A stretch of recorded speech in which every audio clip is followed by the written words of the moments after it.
The genetics of the disease was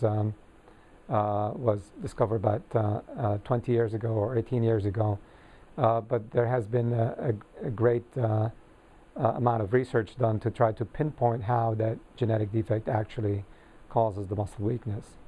Unlike most other genetic diseases where you have a mutation that affects the sequence of a particular gene, and then once you know what that gene does, then you can figure out what the downstream effects are.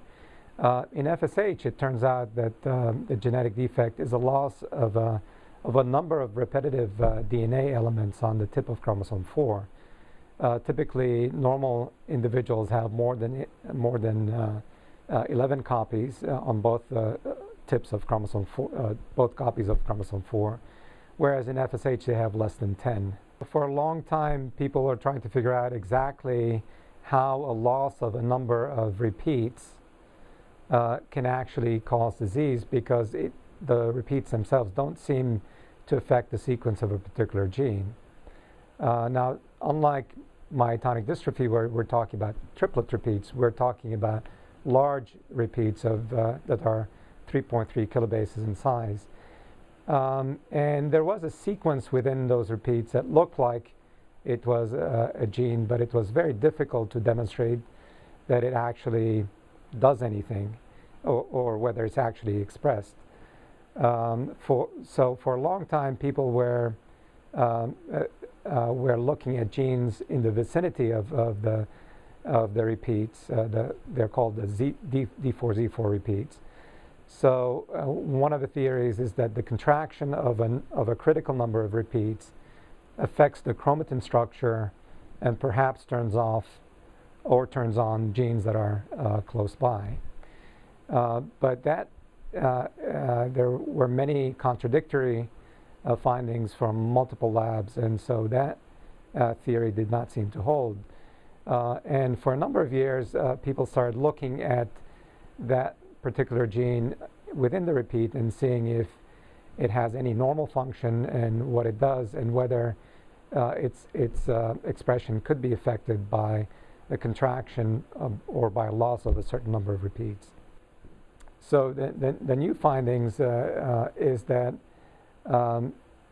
indeed you have to have not only a contraction of a certain number of repeats, but you have a particular sequence variance in the DNA proximal to the repeats and distal to the repeats that, if present along with the contraction of the repeats, allow the expression of the DUX4 message, the RNA from DUX4. And there's preliminary evidence to show that there's a differential expression in tissue and cells from patients with FSH compared to those that don't. So in effect, what we're talking about is loss of a certain number of repeats actually allowing the expression of a gene that's usually turned off in mature cells.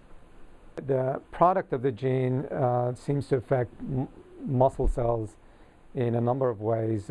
These are all from experimental models that show that DUX4 can interfere with muscle regeneration, but also it can interfere with the way muscles respond to oxidative stress. First time, it really gives us one unifying mechanism for FSH, and which is very important because the field has been very fragmented as far as the research, and we finally have a target, and the target could be DUX4 itself or anything that's downstream from the effect of DUX4. So the next step is to expand on these findings and try to figure out exactly what the downstream effects are of DUX4, either and whether the protein along with the mRNA are overexpressed in FSH tissue.